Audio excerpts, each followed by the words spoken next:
at appropriate times. Hello everyone, welcome.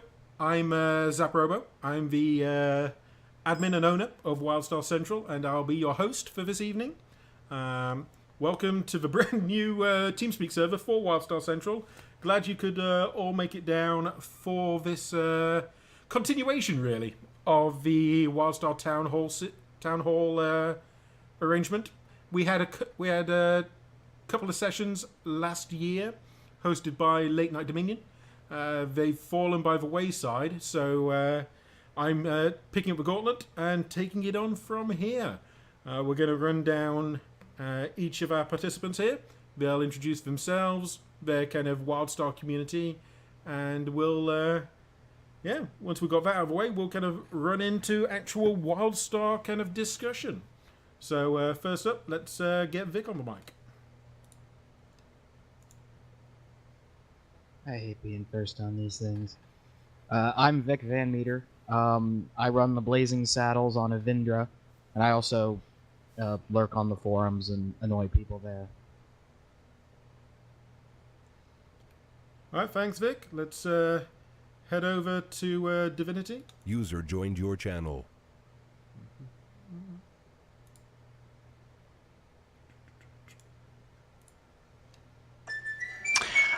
Hi, my name is Divinity. I am on the Storm Talon server and also in the guild Covenant of the Phoenix. We're a multi-gaming guild that spans across Rift, Star Wars, and other MMOs. Thanks, Divinity. Sprinkles up next.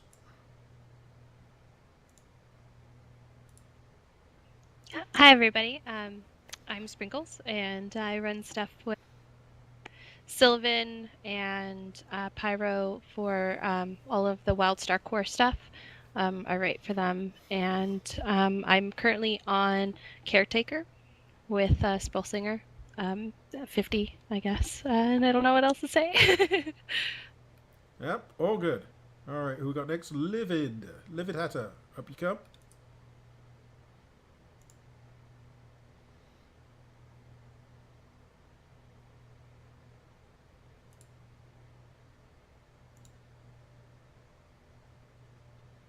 You're looking a little bit muted there, Livid.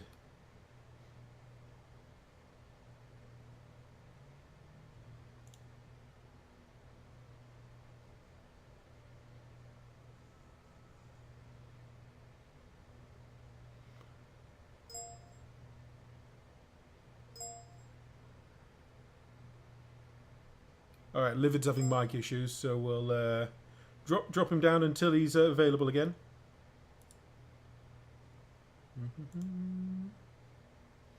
Malachi is likewise, his mic has unfortunately took a dive right now. So we'll go on to Nora.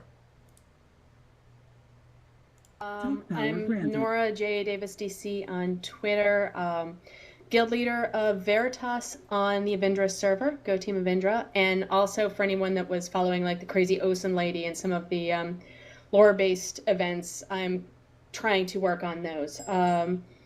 Most of my prior gaming is World of Warcraft. We do exist over there, and I also used to write for Ask a Jedi and Tor Wars back in the Tor days. So nice to meet you all. Thanks for the opportunity. And Gail Dorian's up next. Hey everyone, I'm from WildStar Radio. I'm a co-host there, and up till recently, until real life got in the way, I was a PvP officer for Old Timers Guild. And yeah, PvP fanatic. Also a previous writer for Tor Wars, Nora. So awesome there.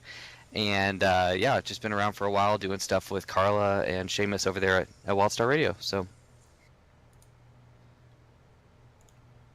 No whisper Thank you kindly, Galdarian. We're over to Baz next.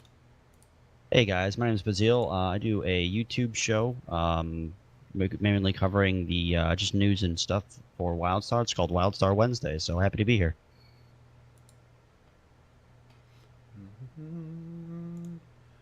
And Jazzy up next. Hey guys, I'm Jazzy. I do a bi-weekly podcast, This Week in WildStar. Also do some YouTube content videos, guides, and stuff like that. So it's pretty much me. Ragin, you're up.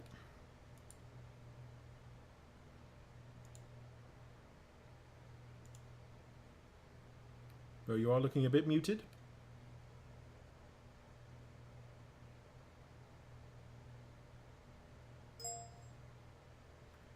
Broken mic. Update from Tony there. Thank you. Which, of course, leaves the man, the myth, the legend himself.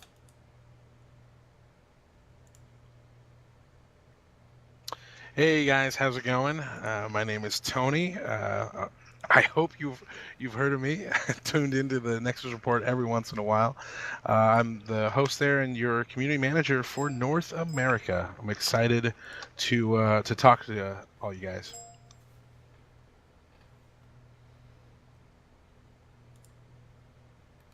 All right, and with that, we've had all our introductions. We may get a few latecomers come in. Hopefully, they'll introduce themselves as they go in there. And yeah, let's jump right in. I think the biggest topic that the community is certainly shouting about in the Twitch channel as well is population, which of course includes discussion on mega servers. I'll open the floor. If anyone wants to kind of tag in on this topic, let me know.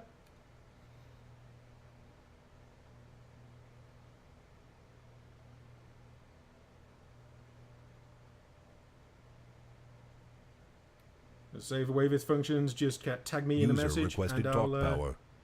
Pop you in. Here we go. Vic, you're up. Biggest population issue I can see right now is that with the pushback of the new patch, with the new drop, we've got a lot of bad news, but we don't have a lot of time to really see what we are getting from the drop. I know that Donatelli said that he was going to try to get that patch note set into some kind of a file we could read. That would be good to disseminate so that we know what's coming up.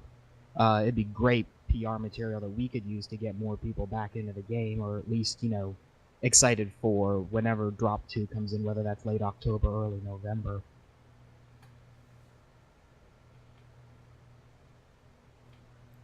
Fine point, anyone want to weigh in or has a rebuttal to the Vic?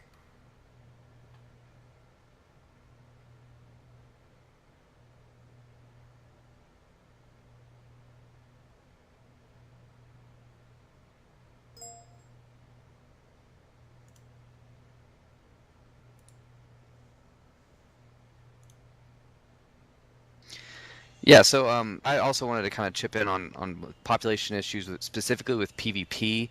I think one of the main things, the sooner you can reset the ratings, the better for the PvP population, in my personal opinion. That's what feels like is causing the most issues from people I've talked to, is they feel if they're too low, they just can't make it up. You know, why bother right now until you fix the PvP ratings, you know, why bother PvPing? That's what I've heard from people.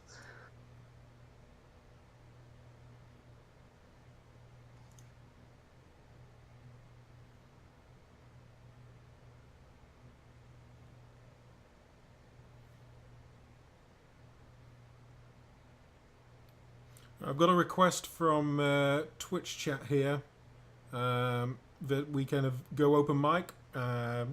Let's roll with that since we're kind of fairly low on participants here. If everyone stays civil, we should be good to go. So I'm going to open mics. Channel edited. There we go. It's weapons hot, people. Anything you got to say? Kind of speak on up. Try not to talk over each other. With in regards to the whole population thing, I think that PvP is definitely a big factor because this game really offers a really well diverse kind of skill set when it comes to the combat system. So I think improving on PvP, not just endgame rewards, titles, and that kind of stuff, but just improving on that in general will definitely increase population. Just because it's a lot of fun. And I know for a fact a lot of people that have quit that are my friends have been wanting to see PvP improve.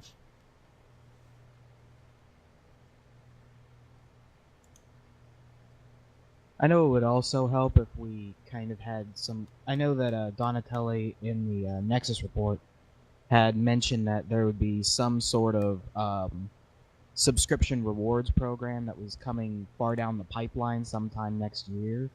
probably, I think he said the January drop, if I remember right, and Tony can correct me on that. It'd be nice to, know what that is, so that, we can get a better idea of what we're going to, eventually earn, or so that we can give people a really good reason to stay subscribed or to get subscribed quickly. I know for my part, I was actually mildly disappointed with the news that the holiday events wouldn't be happening for this year. I think that was something that was, something that every gamer looked forward to in their favourite MMO, and it's just another carrot that's been pulled away from people who want to stay subscribed.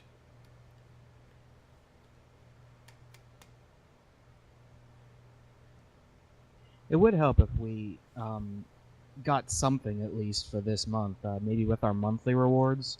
I know they had said that there's no way to test the entire holiday drop, which I think I understand that. I know that they don't want to release anything with, more than a very minimum amount of bugs, just because of, the reputation for the game and for the company, and ultimately for NCSoft, they have to keep it as bug-free as possible. But hopefully they can pick a couple of, pieces that they can give us as costumes or some of the rewards and maybe drop those in for the month so that, we get rewarded for hanging out through October. Yeah, I mean, in regards to bugs, I mean, if you look at, like, the other MMO that shouldn't be named, their holidays still have bugs, and they've been out for years and years and years. So I think that releasing holiday events with small bugs or minor bugs, or even a little bit of major bugs, is okay, because it still gives the community a chance to kind of come back. It brings back those casual players, and they're also a lot of fun. I mean, the holidays and MMOs are still one of my favorite things to do in terms of the community, which would also kind of increase and keep population kind of going, because we all know October is going to be a pretty dry month, because there is no Halloween. And it's disappointing, and I definitely understand the reasonings behind it. But I think that this could possibly come and bite them in the butt. And I'd really like to see them revert kind of the decision to not show Halloween. I think it would be good just to see it, so we can kind of get a feel of what the holidays are going to be for WildStar. I actually, if it's okay, I'd like to agree with that. And it's Shade's End, not Halloween. Oh, sorry. Point of order, it's Shade's Eve. I stand corrected. Not the big lore nerd, I guess. Shade's Eve. But a couple things I want to suggest. For the RP community, I know it's a big opportunity for guilds to do things timed with our in-game holidays. And so losing that opportunity, like, I know we were working with other guilds to have a Shades Eve event, which if there's no Shades Eve in game, there's then no event. Also, it seems like, because obviously there's kind of a downtime, and I have some questions later about how the game plans to manage the interim time between where we're at now and when Drop 3 launches. And it seems to me this would be a perfect opportunity to give players a reason to be staying subscribed and logging in and doing something outside of the usual dailies and norm that would make it fun again, that would really help soften the blow of that we may have 3 weeks or 4 weeks or whatever it is before Drop 3. Yeah, I would agree with that too. I was a little surprised that it was taken away. I mean, to me, I guess it's not the end of the world. I'm not RP or anything like that, but it was something to at least look forward to for like events. I mean, I like collecting, all of the lore stuff, and that would just be another thing that I could do at 50 to kind of tool around. And I was a little bummed that it was taken away too. I think you also have to remember how people perceive bugs in different places. Bugs seen in the fluff things like events are not as game breaking, and people don't get as offended at them as if you see a bug in, say, a raid or PvP. So a little less, there's more forgiveness to go around when it comes to events, in my opinion. I would definitely agree with that. The only point with WildStar events, which Ziri on the Twitch chat brings up, Shades Eve uses the plug system in the capital cities. Changing entire environments within the capital city isn't potentially a minor bug. That's pretty game breaking if it's not working correctly. My personal thought is, what about turning up the events on the test server? so that it's accessible, we can play them, but it's not game breaking to subscribers. People can optionally go and play it. Plus, we'd be able to help test a little. I'd be okay with that too. I think that's a great idea, Zap. Because that way we would at least be able to experience what their holidays are going to be. I mean, I know even Guild Wars 2 events were really, really fun, just because they brought the community together. And even if we're able to help test and make it even less buggy next year, I think that would be a really, really great thing to do. And it brings together North American and EU servers in one place, and they can all have fun together. So that's cool too. I would agree with that, but I'd also, I mean, I lurk on the forums a lot. So I was at Ground Zero when we got to have that long bug discussion. Maybe that was, I don't know, late July, early August, where, I mean, you couldn't walk anywhere on the forums without hearing about bugs and bugs and bugs. And the feedback from the community pretty much, I'd say almost universally was, you know, stop giving us, you know, stop developing more and more content that just fix the damn game. And, I mean, they, to their credit, Carbine is doing exactly that. But at this point, it kind of does feel like we've swung a bit too far in the other direction. I can understand not giving us the entire, you know, Shades Eve drop, especially the stuff that's very intrinsically tied to the game itself, you know, the plug system. But, I mean, if there was any way to get to divide or to split off any of that we could get access to, you know, it might help a lot with player retention, just because there would be content besides the mega server.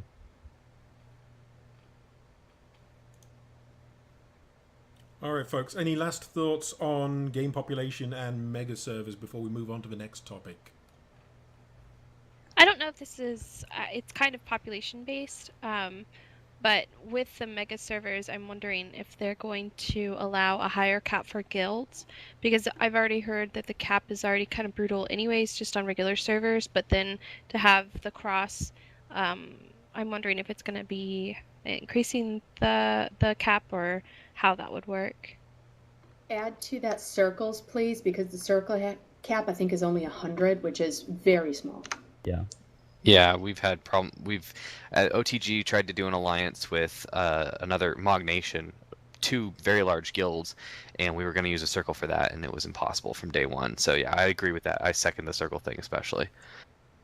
Yeah, I mean, right now we have an alliance with another guild, Black Dagger Society, and we have to use a chat line to get it to work, which means we can't see anyone that's on it to know who's joined, who's not, and so circle, higher cap, please. I also think that the circle should have locations of where our people are at, and better UI. The problem is right now we had to create our own circle with among other guilds just to locate and coordinate events with world bosses, for example. I think we should also bring up that with Drop 3, or with the Mega Server drop, I'm sorry, we're going to all jump up to 12 alts per server, essentially. And that means that we're essentially doubling our alt numbers for some, okay, for me. But that means that all of our guilds are going to potentially have to deal with at least some more, you know, amount of alts that we didn't have before. And that's going to, you know, severely impact how guilds operate. Yeah, I think we can all universally agree. They've upped the amount of characters you can have. They're upping the amount of items in the housing plots. Looks like there's more database room now from those increases. Maybe, looking at kind of circle and guild population increases would be something that certainly the community wants to see. It might also be important just to bring up in the conversation, you know, not as any kind of constructive point, but just as a point to build around that. Right now, Carbine has to deal with, you know, the mega server drop coming. And, I mean, whereas I know the mega server is going to take a lot of work, it's going to require a lot of testing, and right now it's just eating resources. And I know that players like it, but players don't really count it as content because we don't really get anything new from it. I think that's really what's strangling this drop 3 schedule, is because we're getting essentially something that takes an awful lot of work and an awful lot of time, but we as players, I mean, it doesn't really count as content that we're all going to be in the same server together. It's going to help us, I think, but it's probably going to make this drop a little bit painful, because maybe in future drops they'll have more content, be able to push more content. All right, folks, and with that, we're going to push on to the next topic, unless Tony wants to. Go ahead, Laura. This is just kind of throwing it out there, and this may touch on what Vic first asked, but I'd like to hear a little more information. I mean, right now we're counting on mega servers to fix most of the problems with population. I'd like to hear what other options are being considered to also kind of draw and expand that mega server solution and bring or get returning players. Sorry. All right, let's let that be the closing word. Any rebuttal to anything brought up by Tony? As Yeah, absolutely. I just wanted to let you guys know that I'm still here. Have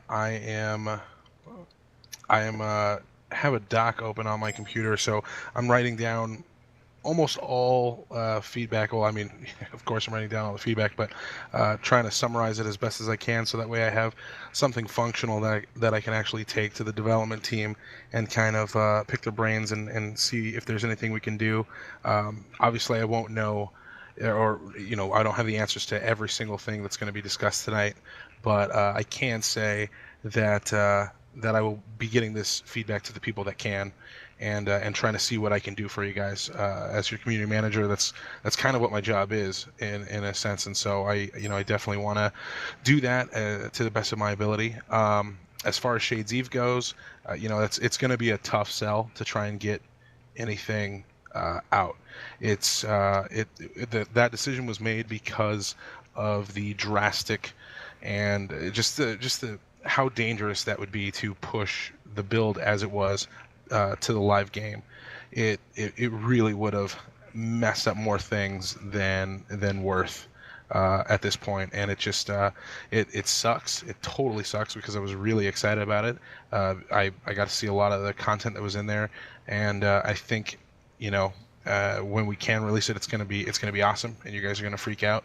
But yeah, it would have brought on an absolutely negative experience for you if we were to do that. So I can see if there's any way that we could get a few items or a few costume pieces or something, that would be super cool. I think so. I'll see what I can do in that regard. But like I said, I am here. I'm gathering all your feedback. I will answer what I can when I can. But no matter what, I'm taking all your feedback down in a nice big spreadsheet. Thank you kindly, Tony. All right, moving on to our next topic. Unfortunately, due to the number of topics that we're going to get through, we've only got roughly 20 minutes and a little bit of lead time for a bit extra for each topic. So next up, we're going to talk about the classes, and this of course includes kind of game balance in general. This is separate to PvP, which is coming up a couple of topics down the line. Anyone want to start us off there? I like to start. I play a medic healer, level 50, and the problems that we're having is in regards to threat. I have a lot of our tanks complaining about medic threat in regards to DPS and also in heals. And in regards to cleanse, I shouldn't need an add-on to tell me who I need to cleanse. It should be more visually appealing in the UI.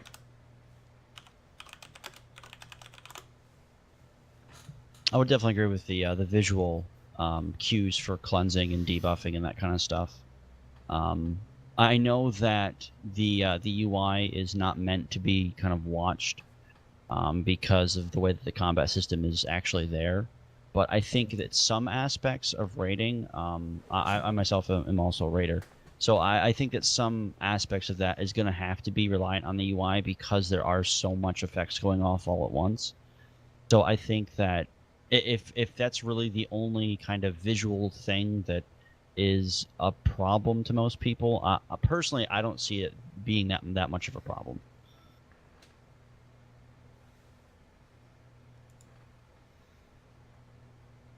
Yeah, I know there's a lot of add-ons out there that are kind of trying to deal with the whole cleanse situation.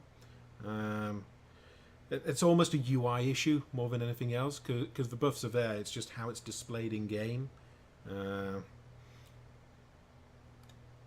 Not sure how kind of on topic that is for actual class balance. Obviously, it's true, but I can definitely take that. I mean, that's good feedback. User joined your channel. I can definitely take that to John Wiesman. I mean, in terms of class balance for raids, I know that there is a lot of talk on certain fights, like certain tanks aren't even viable because of reasons, and I definitely would like to see all 3 sets of tank classes be viable in every single raid fight. That way we don't have to swap out members or say, okay, can you change this, but you have to bring extra whatnot. I know that that's very frustrating for a lot of people that maybe only have, 2 stalker tanks or 1 engineer tank and 1 warrior tank or whatever. So I'd like to see a little bit more diversity in the whole way tanks are dealt with and make them a little bit more well-rounded, which I know is coming in Drop 3. You guys have said that numerous times. In terms of DPS, I'd like to see more classes be on top of the DPS charts with actually trying to...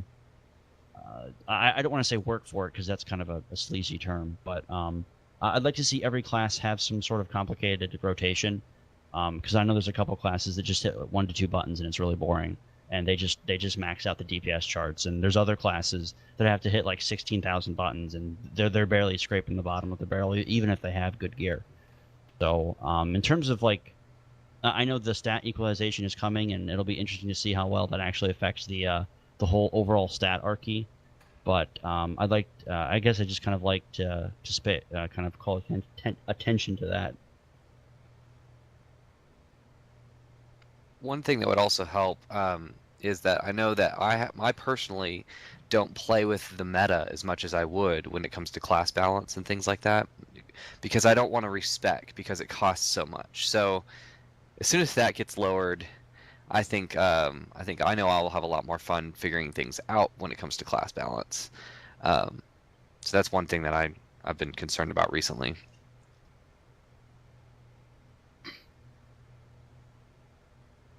And it does. I mean, I definitely feel for pretty much every video game developer that has classes, because at some level we're going to get class imbalance, and it's just always going to be an issue, and they will always have to, deal with rebalancing everything. So, I mean, I don't want this to be taken as, a very personal comment, but I mean, it does seem that some classes, especially mine, because I play warrior primarily, you can just boil down to just a few abilities and still do really well. That's not the way to get the best DPS or the best tanking, but it does make it really, really, really easy, and some classes just do not have that ability. So, I mean, I don't know whether the answer would be to make sure everybody's got some kind of, toddler setup, or whether everybody is going to be extremely complicated and there's going to be a lot of meta. But one way or the other, I mean, that's sort of the imbalance that I think needs to be corrected first, is just comparative complexity in the builds. Not only that, I think that if we can have classes do certain things better than other classes, it would make up for it. Because I know I main a stalker, so I know that we have good DPS, but our DPS is like extremely gear dependent, and we don't bring a lot of utility. And when we do, it just gets outshined by other classes. So we're either just straight up DPS and really don't do anything, or we try and do utility and we're like doing less damage than the tank. So I think possibly taking classes and putting them into certain roles rather than trying to do what Guild Wars 2 does and every class can do everything, I think would be better for this style, since there is a holy trinity tank healer DPS. It's just kind of a personal thought there.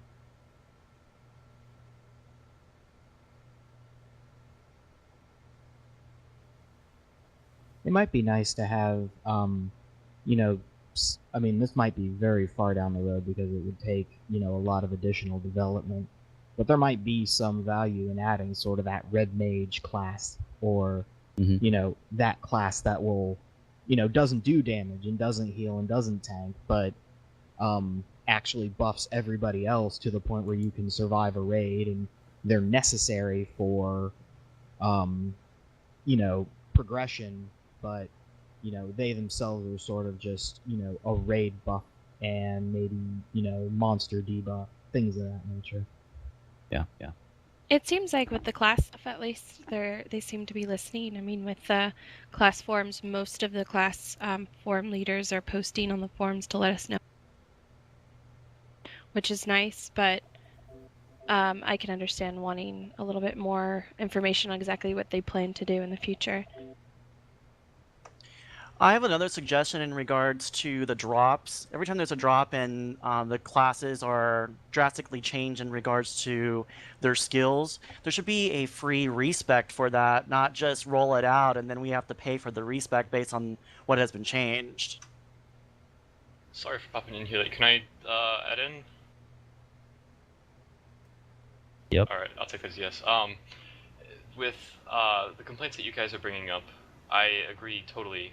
For instance, we're raiding GA in my guild right now, and so we're killing the genetic monstrosity, the middle mini-boss in Act 1, and we have 2 engineers, and they both have to spend about a plat every time, because they can't take one of their amps to avoid popping eggs, and they have to respec back to have competitive DPS. So that's kind of ridiculous. They have to spend a plat every week just to stay relevant. And then also, I play a Spellslinger, and we were talking about how difficult the builds are. Originally, I was a physical damage Spellslinger, and now I've switched over to magic to help the raid, because we have a lot of Espers. But with the physical damage build, I was doing, I don't know, I'll guesstimate it at 2 actions a second. With the magic build, I'm doing maybe 1 every other second. So it's a lot easier to play this magic build. And I'd like to see it either the physical build become a little easier or the magic build become a little harder. And really, I'd like to see the physical build become easier because it's so many actions per second. And really, the 50 gold respec cost, I think just overall hurts the customization in the game, and the way that it was built. It seems to be built so that you want to, you know, go head first into everything and try new things and try different strategies. And it's just been made very expensive because, you know, some people might have, you know, 4 different PvE builds all hardwired that they, you know, break out. But a lot of people want to have a multitude of them. And that's really where, you know, the ability last slot has come into its own, where, you know, you can save, you know, an entire PvP set. You don't have to change your set over. So it's still worth the gold to buy those, even if there is no real respec cost.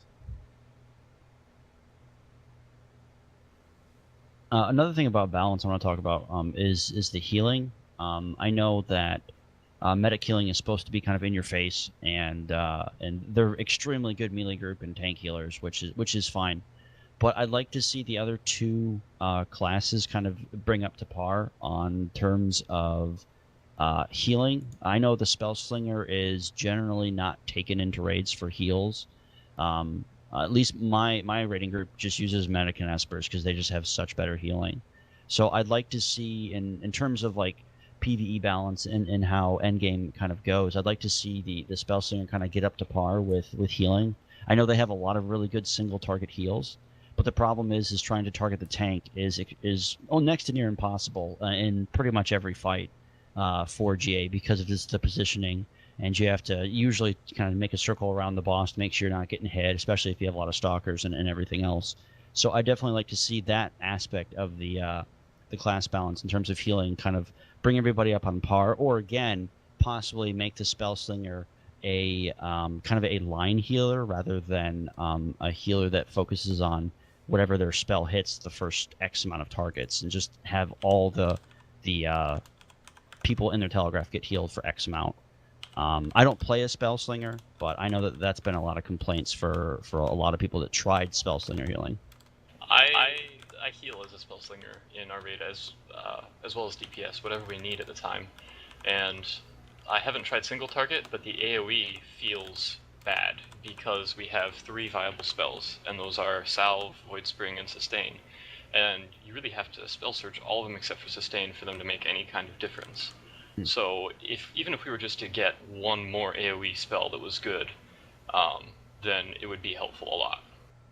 Well, again, I mean, going into the whole class balancing and making sure everyone can't do everything, I think is a good thing. So obviously, Espers are going to be the best raid healer in the game currently. I mean, they're practically kind of like a shaman that just heals everyone and goes crazy, or a druid, whatever you want to classify it as.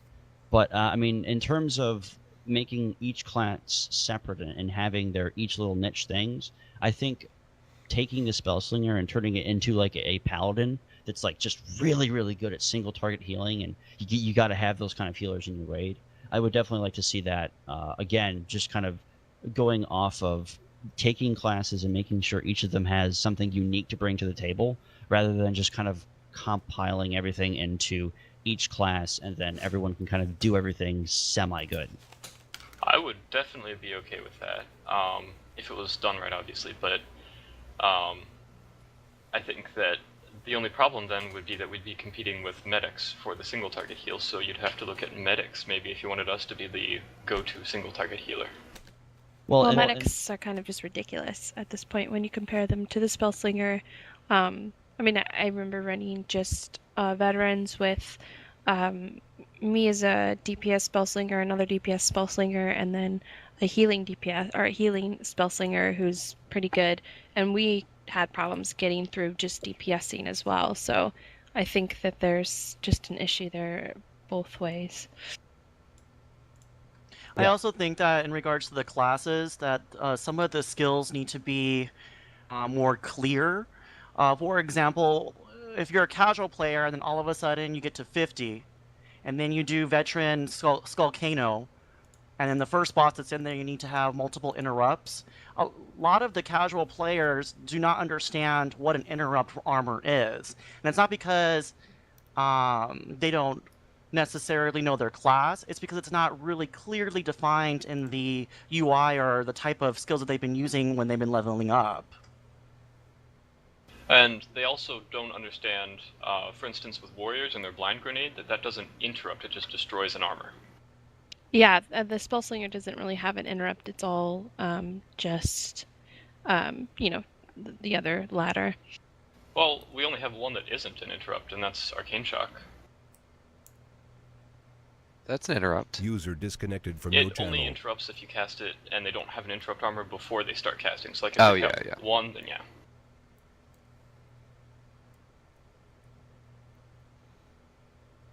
Yeah, my main issue with the spell slinger is, I mean, even I know up to, for a while in PvP especially, their damage was really good, especially their burst, and that has been balanced, and I understand that. I'm okay with that now. I cried a bit and came to terms with it, but I really enjoyed being flavor of the month sometimes. But I do have a problem still with melee characters, because while I'm supposed to be the kiting class, even taking all of the kiting skills I possibly can, the melee classes have enough things to completely counteract and make them useless.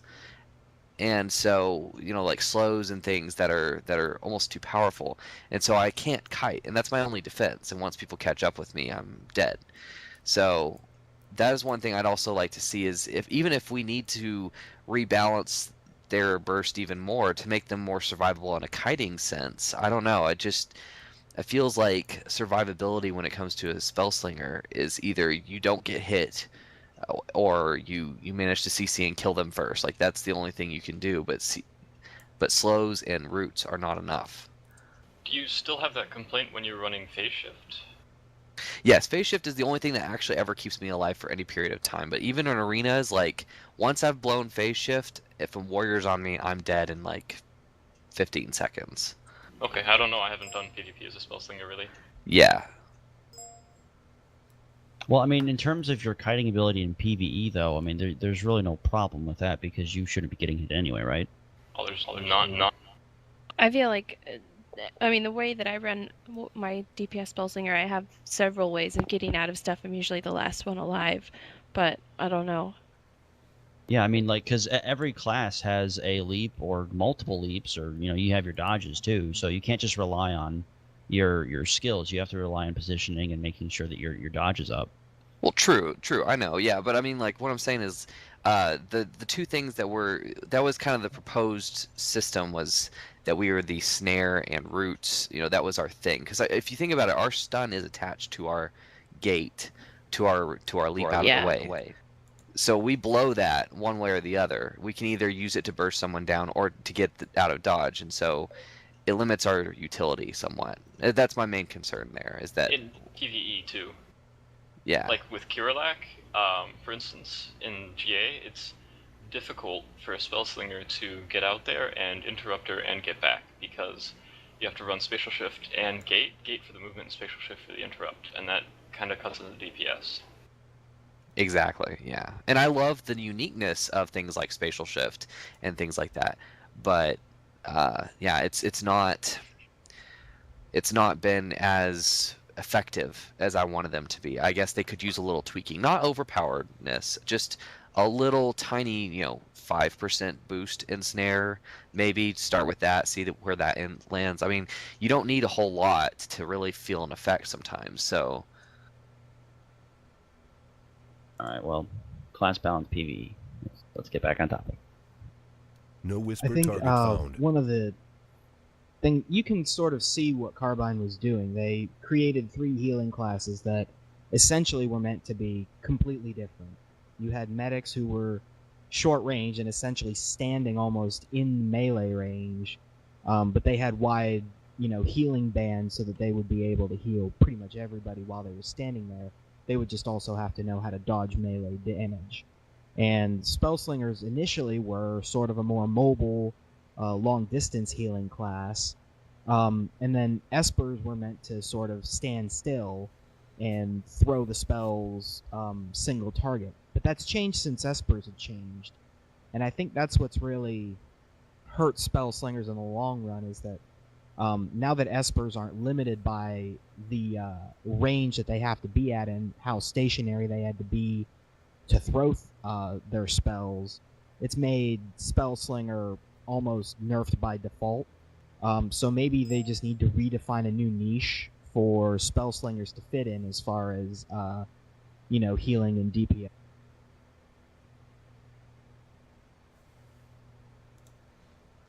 All right, folks, any last word on classes and game balance before we change topic?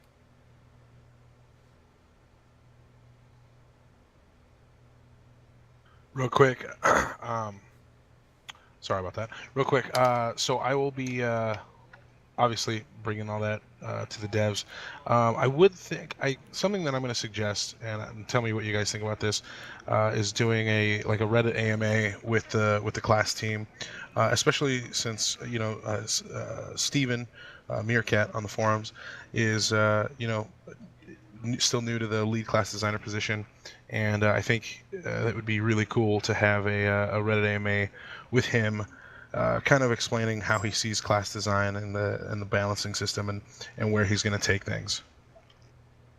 I think it would be cool maybe to have a whole class day, kind of like when you did like the media blitz where you guys were on like pretty much everywhere, but instead of like all day AMA, it's like 1 hour for each class.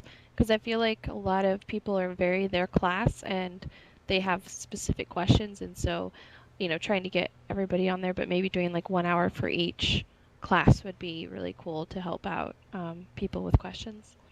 Well, when we do a Reddit AMA, it would be the full team in there, so I mean we'd be able to handle it. And I'd rather get as many questions in there as possible to, have the higher rated questions up to the top, because you're right, absolutely everybody is. Most people are very much about their class. I mean that makes sense. So. Also, one thing I do want to bring up as a suggestion is if if and when we start seeing some major class changes, I'd like to try and see if you guys are able to separate certain changes, buffs, nerfs between the PvE and the PvP crowd. So say one skill works differently in a raid than, or does less damage in a raid or whatever, or does more healing. And then that way you guys can focus specifically on balance changes that are specific to that each role rather than just the game overall. It might help you guys balance the classes a little better. All right, we'll let that be our last word on classes and game balance. So, moving on to PvE, player versus environment. You're questioning this is not including raiding or dungeons, which will be separate topics. This might be quite a short one, but anyone want to start us off? So this would include like leveling experience? Absolutely. Okay, then I definitely have some stuff to say on this. So I love alts. I've been an alt person in every game. Like in Star Wars: Old Republic, I have like 9 level 55s. Love alts. In this game, I cannot get past level 20 with an alt. It is just so grindy, and I love the story, but the XP comes so slowly that you spend so much time you have to hit areas you might not want to hit. So if it were me and I were designing this game and had infinite knowledge and all this stuff, I would probably allow alts to have XP boosts, and that would make the leveling experience so much more enjoyable for me personally. I think a lot of that problem is that a lot of the group quests can't be done sometimes with how low the population is in leveling zones, and fixing the game population might fix a lot of that. I don't know. I could say that I love alts, and I play a lot of them, even in this game. I just don't feel the pain, but probably that's because I play so many different classes, and I get addicted to the combat for each class. It does kind of hurt that in the PvE experience, I know that they're fixing this with Drop 3. One of the biggest problems has been that if you run an alt, you're essentially trying to run the exact same quests. There are no, alternate leveling zones. There are also no, there's less XP to be gained from just running dungeons. So that means that running as a tank or a healer, you need to have that set as sort of, you need another set of gear and another set of abilities set aside so that you can switch to that. You can't just sit in a support role and level all the way to 50 very easily. And then there's PvP. I can't really speak to PvP leveling. But as far as PvE in the open world goes, it's the fastest way, and it's also very linear.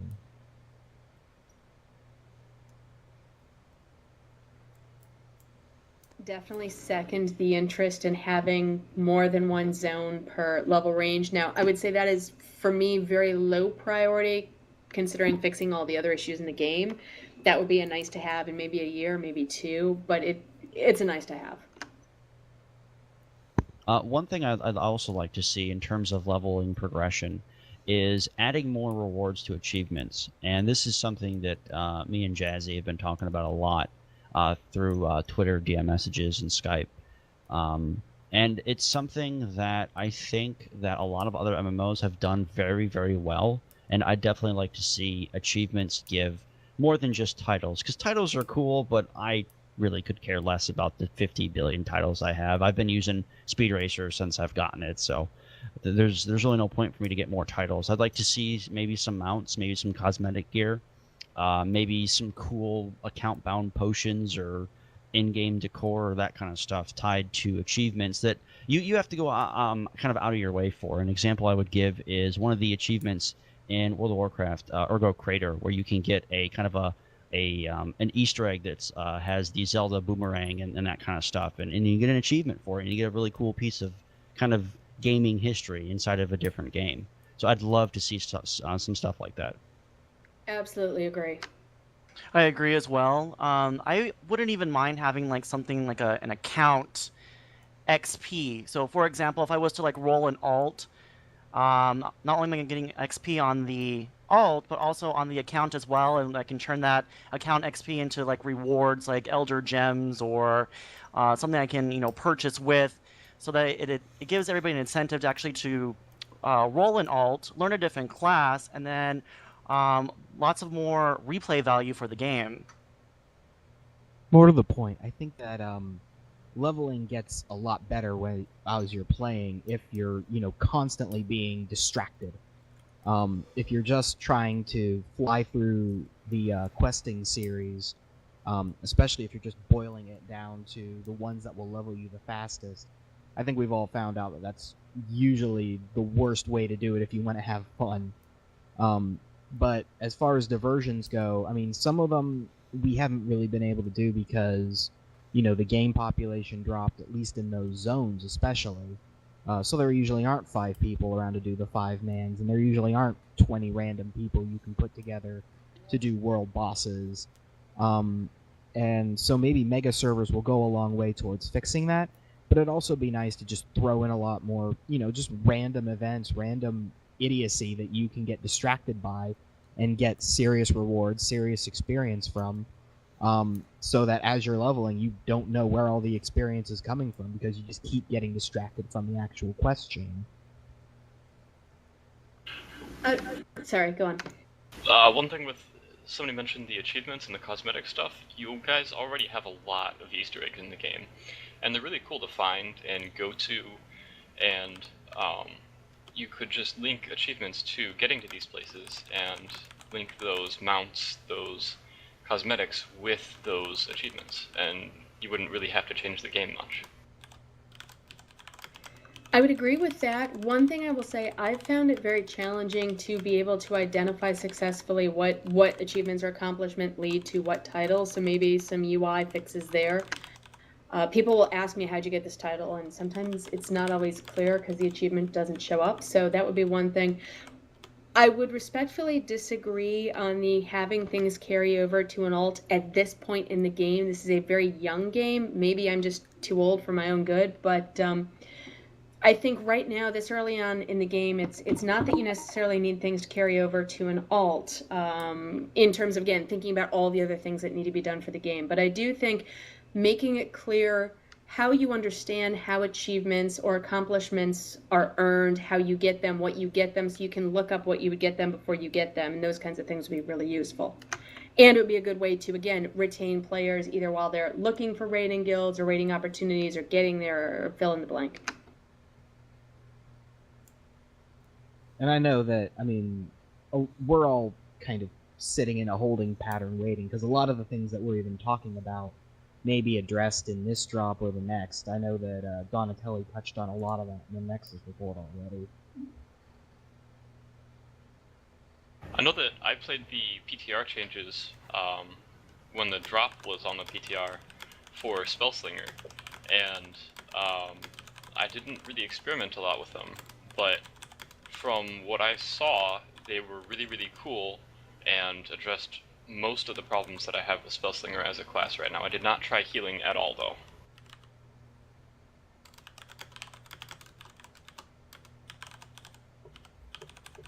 In terms of leveling, I'd also really like to see some sort of reward for leveling with other people to kind of encourage more group play. Wow. And the extra XP is nice, but I think that we need something to really incentivize that group play and more of that community kind of play style.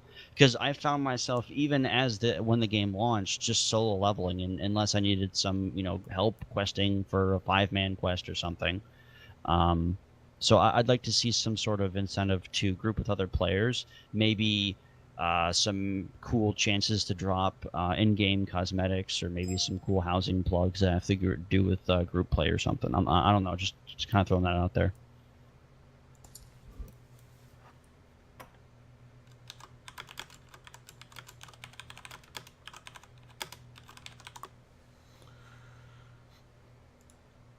Anyone else want to weigh in before we close the topic out?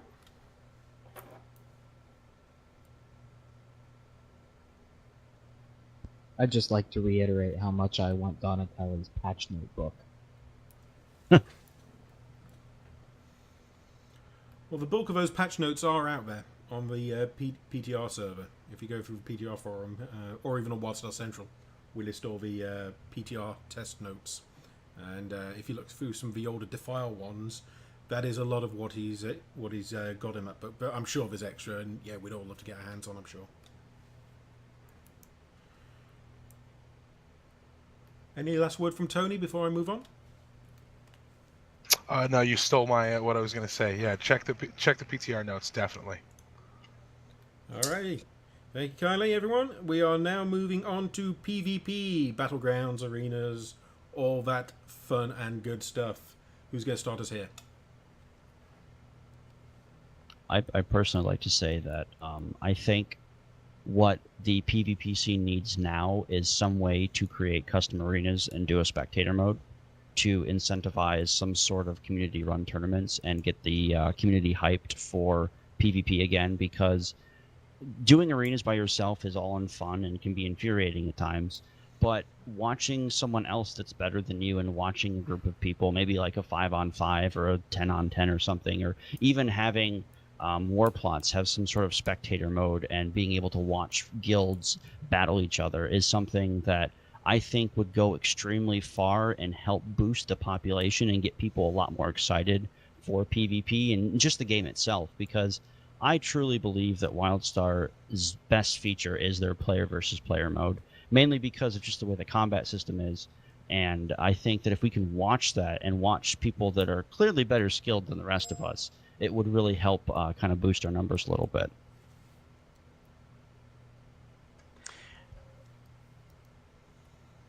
If I can chime in, I agree with that as well. I also think that Carbine should have some zones that are just for PvP, even if you're on a PvE server.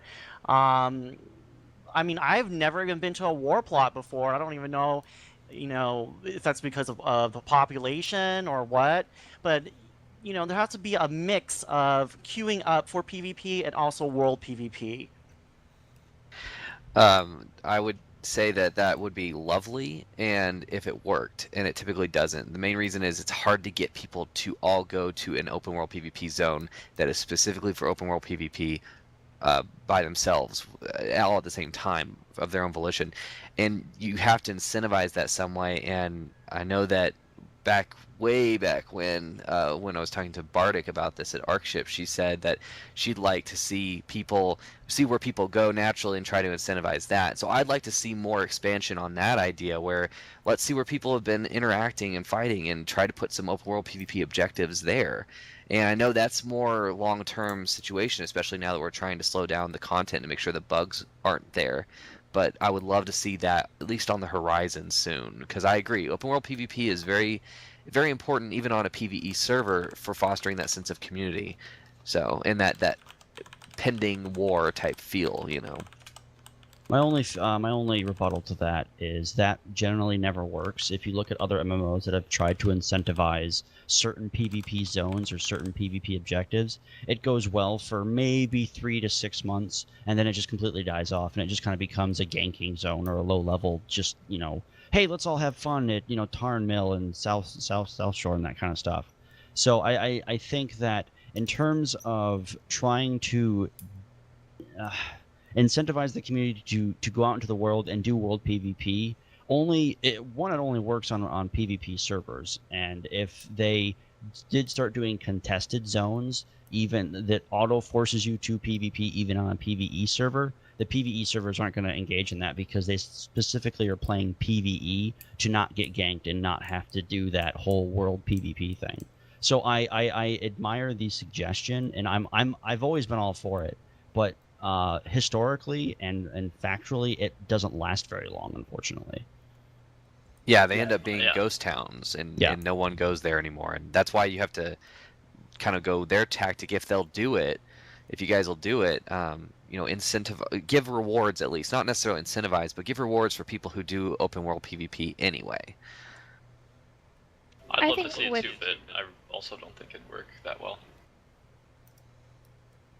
Well, I think with the the addition of the world servers. I think that that's going to help a lot because PvP guilds can actually set up stuff. I mean, with war plots in the stream, in the core network, we're trying to get streamers back online again to show kind of those big battles, and then also with war plots, like trying to set up events and stuff like that.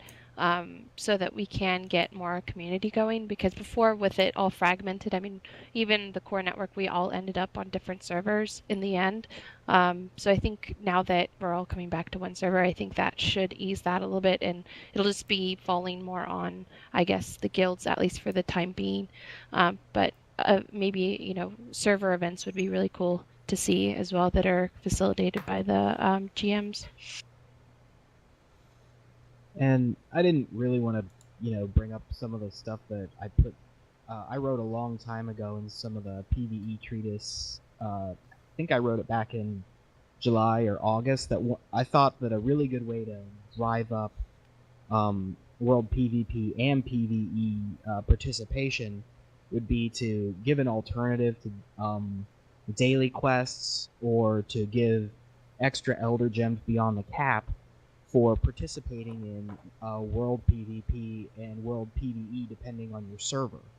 So that, you know, if you're on the PvP mega server, there would be, you know, a certain amount of gems that you can get in each zone from just going in and participating in PvP, or, you know, a universal Elder Gem reward for just, you know, killing people in the open world, just to get people back into, you know, PvPing in the open world. And at the same time rewarding people in PvE servers for doing things like group events, world bosses, and doing those on a more regular basis, so that, you know, depending on what server you can roll on, you can get more Elder Gems than you would normally get, and maybe, hopefully, turn down the amount of daily quest grinding you have to do. Well, my thing is that why am I not able to queue into multiple things, like a PvP queue and also a veteran dungeon? I don't understand why I cannot just queue for everything and then get in. We just have to queue into like one specific area, which is kind of silly to me. Yeah, and regular and rated are separate queues too, and that makes it difficult sometimes to pick, because if you pick rated and a queue doesn't pop for 20, 30, 40 minutes, you're thinking, wow, I could have had, you know, 5 games of regular PvP at this point. So you definitely, sometimes you wish you could, you know, queue for both, and then if regs keep popping, then you just keep doing those, and if you get a rated, then yay, you know. But especially when it comes to population issues or non-peak times, even with a good population, you need a dual queue would be fantastic, especially if, at least if you let them stay within their, you know, like if you're doing dungeons and whatever Adventures. else whatever else you can queue for I don't do PvE, so if you queue for all of those simultaneously, or queue for all of the PvP simultaneously, I get it if you don't want to mix them, but it seems logical to me. Yeah, having a dual queue, having a dual queue would definitely be fantastic. Even if it was just, you know, 2 versus 2 rank, 2 versus 2 practice, and just start off with just like the arenas and just test it out, see how it goes. And plus, it probably help war plots as well, because no one's queuing for war plots because everything else pops quicker. If everyone could queue for war plots simultaneously, especially with the mercenary changes coming in, where you'll be able to do almost all mercenary war plot, and the reduction in the number of heads in a match, maybe with that and this proposed change, we see a big improvement. Yeah. And I know Jen Gordy was talking about, this was way back before the game was released, saying that, you know, she wanted to try and support the competitive scene if it was there, and it was there for a time, but then, you know, unfortunately the population kind of dropped off for PvP, arenas happened, and all hell broke loose. And I'm saying this again just because I want to stress it. I really think that putting spectator mode and custom arenas in will bring back a lot of the hardcore PvP, because they'll be able to participate in tournaments and see and get their name out as a good PvPer, rather than just trying to use, you know, social media, the forums, or YouTube. It's a good way to bring everybody together. So I really want to kind of press the whole spectator kind of mentality for competitive PvP, because that's really what PvP is about, is winning and having that competitive spirit and while having a good time. I agree, and the leaderboards help this. If they would when they reset the ratings, that'll help a lot too, because people will feel like they have a chance at leaderboards.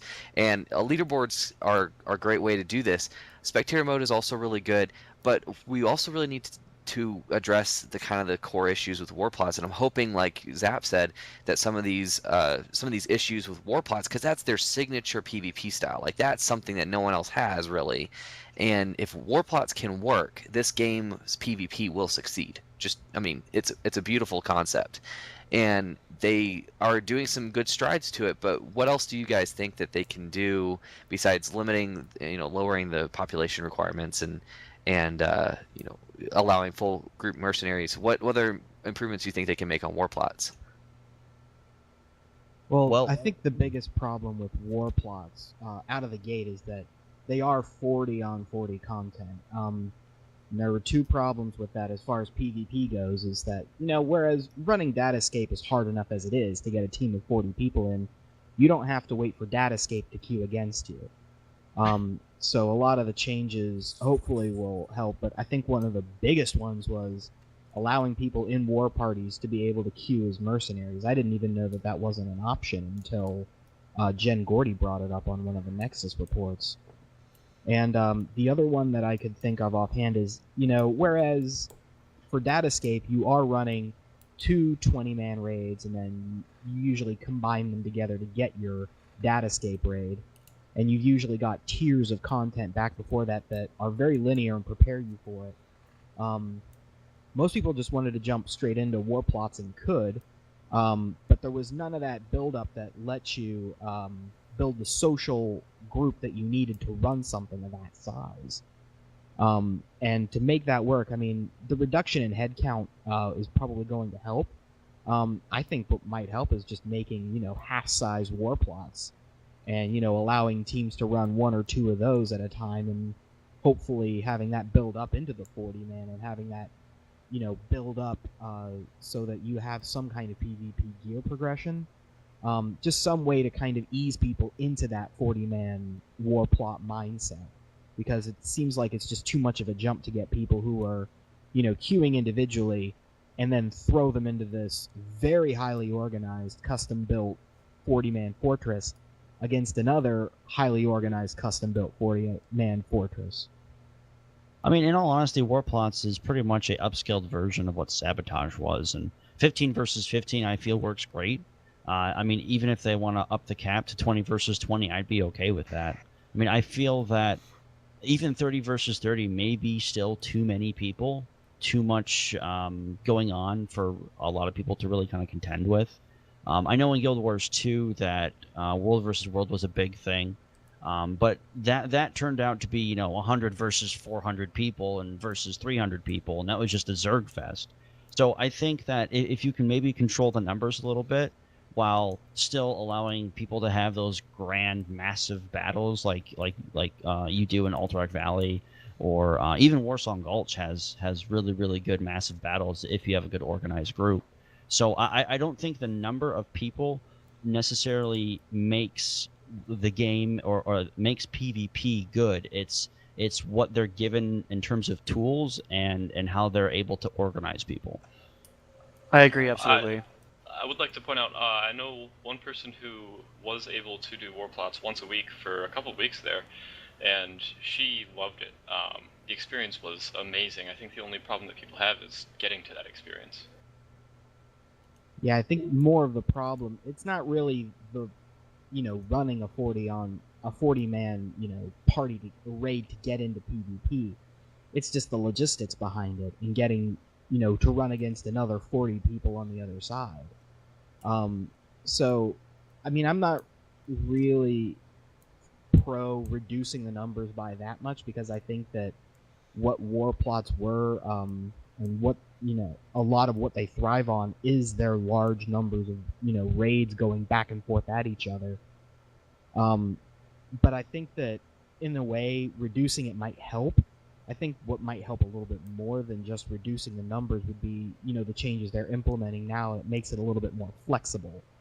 because what really hurt war plots was the inflexibility of the system. Another thing that I'd like to actually point out is I was able to do war plots in beta a little bit, and what I noticed was people were just rushing to the generator and completely overlooking any of the other objectives. And this was Guild Wars 2 problem as well, as people would just rush to certain points in the map and not give a damn about anything else. So I think that in order for war plots to actually be kind of a viable, enjoyable kind of game mode, that you need to try and gate the generator behind certain things. Like, say, if you have 2 points captured on the map, then the enemy generator is available. And if you don't, you can't touch it at all. That way, it'll disincentivize people from forming a group of 40 and just rushing into the enemy generator and going, "Oh, cool, that was 10 minutes. All right, let's queue up for the next one." Because that's essentially what Alterac Valley turned into. Is people completely not summoning all the really cool stuff that you could summon, not worrying about the gold mines, not worrying about anything, all the other exterior objectives, which is what made the entire Alterac Valley experience just phenomenal, is just having those objectives to make sure that they are on par with the actual game mode themselves and making them be a requirement. Yeah, I think that's actually one of the things they were discussing, the use of nano packs now to actually open up the gates into the enemy war plot, and the need to destroy the plugs leading up to the generator. So I think that's something they're looking at and they are implementing as a fix, if I'm not mistaken. Yeah, I feel like I remember them saying that they were going to have to like wear down the defenses. You can't just run straight for the generator, but they do need to make sure it's not just a PvE DPS race. Yep. And that's what Sabotage. The wonderful thing about Sabotage is that there was no DPS to be done on the enemy core. You had to PvP essentially to get to it, and then once you did, you were done with your job, and it was a lot more dynamic that way. Such a good battleground, probably the best, and I would actually put that on top of Huttball in Star Wars, and that says a lot. Yeah, Huttball I was agree. Freaking fantastic, but I think Sabotage is probably the best battleground Carbine is designed to date. It's really well done, and I almost wish that they would lower the head count required for that to 10, so it would pop more often, because people don't often queue for it because it requires 15 and it pops slower. Mm-hmm. And then lower war plots to 20, and then that way you'd still have a big gap between war plots and battlegrounds, and you just kind of keep all your battlegrounds at 10. While I like the 15, and I think it's cool to have that much, I think that feeling should be reserved for war plots, and that I think Sabotage is what war plots should be in some ways. Agreed. Yeah, completely agree to that. Yes. I remember. Oh, go ahead. Sorry. I remember my my PvP in World of Warcraft. I didn't get into it except for 2 periods where I did it for about a year apiece. I played World of Warcraft for a really long time. And one of those periods was in vanilla, pretty much right after they dropped in Alterac Valley. Mm-hmm. So I played some of the marathon fights. 13 hours.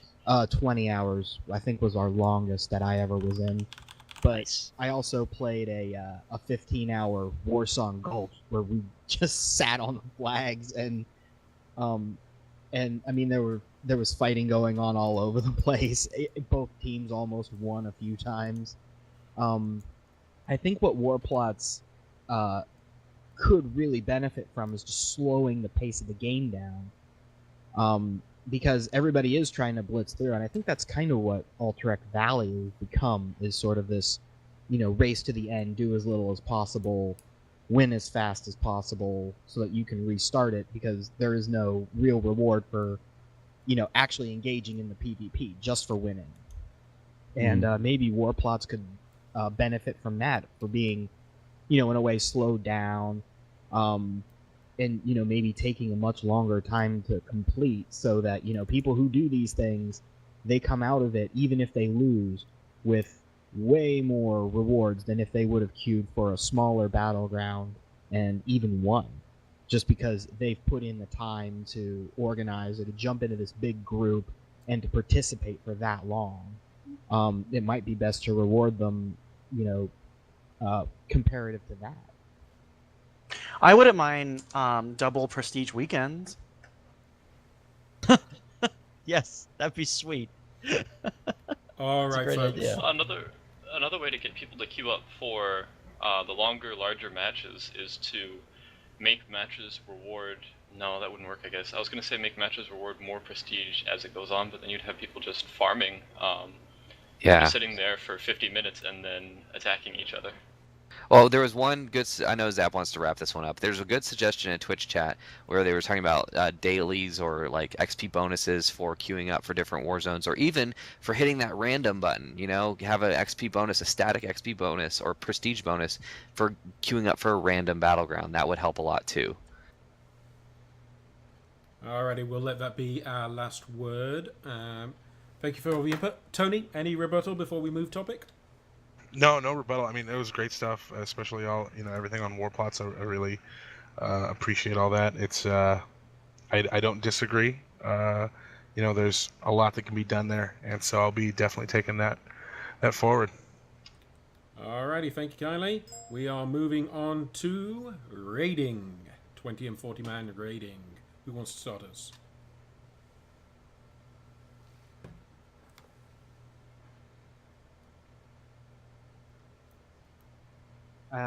I'll start by just the feedback that I see on the forums as a sort of almost semi-professional forum lurker. I know that the actual content people love. People really love when they aren't getting stopped by bugs from the bosses, when they aren't fighting their roster boss. When you actually get your raid into these raiding environments and get to do the content, I've just been hearing that they're amazing.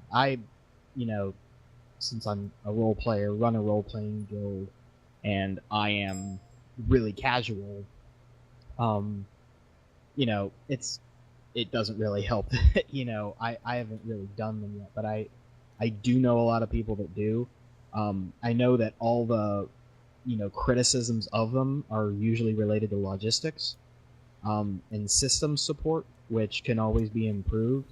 But I did want to say that I do know that the content itself usually gets pretty good reviews on the forums. User disconnected from your channel.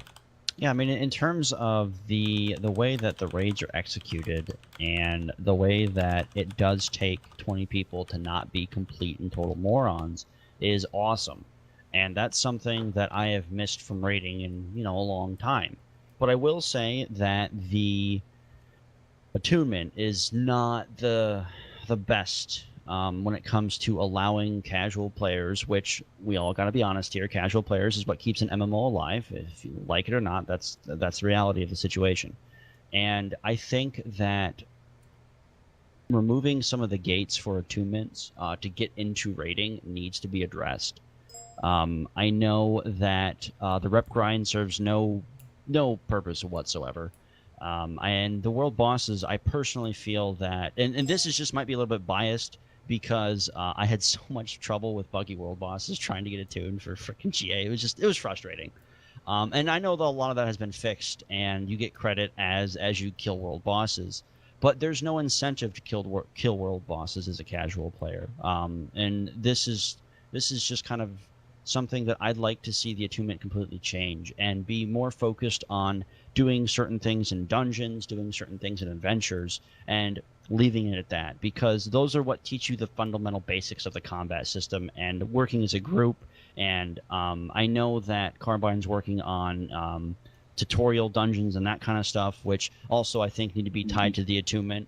But I'd like to see them do some kind of mini raid as well, like maybe a 10-man tutorial, and make that part of the attunement as well, instead of putting these arbitrary time gates on there that really have nothing to do with raiding in general. You'd be surprised how many casual players have never even have killed a world boss by the time they get to end game, especially on the low pop servers. I know our guild has had a challenge where they get transferred over from a low pop server to a larger server. They come into our guild, and that they have no clue whatsoever on even how to access a world boss, or even have done an event before as well prior to joining our guild. So the attunement process it does help in regards to that aspect, to get them familiar in regards to grouping with a larger raid, but two, it shouldn't take all the way to like level 50 and then going to a larger pop server to teach the casual player that. It should have been done much sooner in regards to leveling. Or even cut the world bosses down to like 5 or 6, not like 12 just seems silly. Like, I understand that the developers want us to experience all of the world bosses, and believe me, some of the world bosses that they've designed is freaking amazing and difficult as crap. The honeybee boss can go to hell, in my personal opinion. That boss is an asshole, and you feel good when you kill bosses like that. So I don't want to discredit anything that Carbine has actually made, because they've done a really, really good job. But I think putting world bosses that are faction specific for each faction to have to do each other's faction world bosses is kind of silly, especially when the Exile have a harder time getting to them than the Dominion. And I feel that if world bosses are going to be a part of the attunement still, to keep them more faction centric and cut down the amount of world bosses that you have to kill. I think that as far as attunement goes, because I do have some experience with attunement, the biggest problem actually for attunement is built into the leveling process. It's something I touched on already, that people shouldn't get to 50 and not have ever done a dungeon or a world boss or anything like that. But they don't, because either A, it's too complicated to get a world boss to get grouped together, or B, you can't really level as a support character, because leveling through dungeons isn't really a viable option. If those things had been different, it'd probably be a different scenario, because people would get into the attunement process and be able to just walk through it. Another big problem are the way that logistics are handled. They just hot fixed in the idea that you can actually play a world boss, and get credit for it. You get your achievement for killing it, and then once you get to the end, once you get to attunement, you get credit for it. Yep. And that's going to help a lot. That should probably be done with everything, because if you've already completed all 4 dungeons, why complete them all again once you get to that step? I mean, even if you're going to do them again, it should at least already skip you through that part of attunement, because you've already proven that you could do it. And I just think that having that kind of retroactive quest completion for the attunement chains would be really helpful. Yeah, and I don't think anyone's trying to discredit that dungeons do need to be a part of the attunement process, because it definitely is. It teaches you the fundamental basics of the game. It teaches you how to play your class.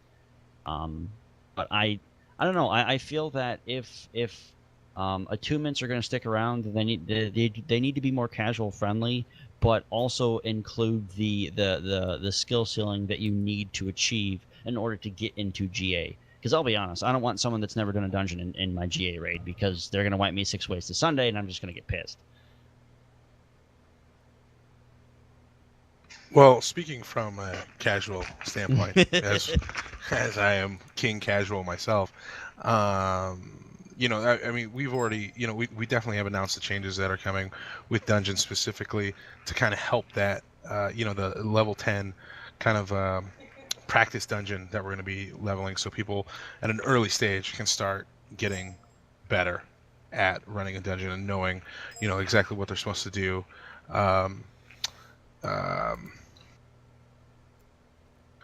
What was I going to say? Also, in January, Mike Donatelli talked a little bit about that. That in January, the Protostar, you're going to have the Protostar games, and that's going to help you a lot in being able to kind of practice and beef up your skills. So that way, you're not getting someone that's going to wipe you 7 ways to Sunday. Hey Tony, Donatelli also mentioned that they were going to be doing something with dungeon experience. Could you go into that in any more detail? Not really. I mean, besides, no, not really. Unfortunately. Soon, TM. Some of the new content that's coming out with the Mega Drop, where they have the individual dungeons, um, they've tried to intertwine the stories together.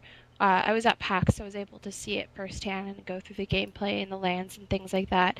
The new world bosses do drop some stuff that aren't. It's not complete crap now. So you once you finish it for your quest, you can go back and re-kill it for loot.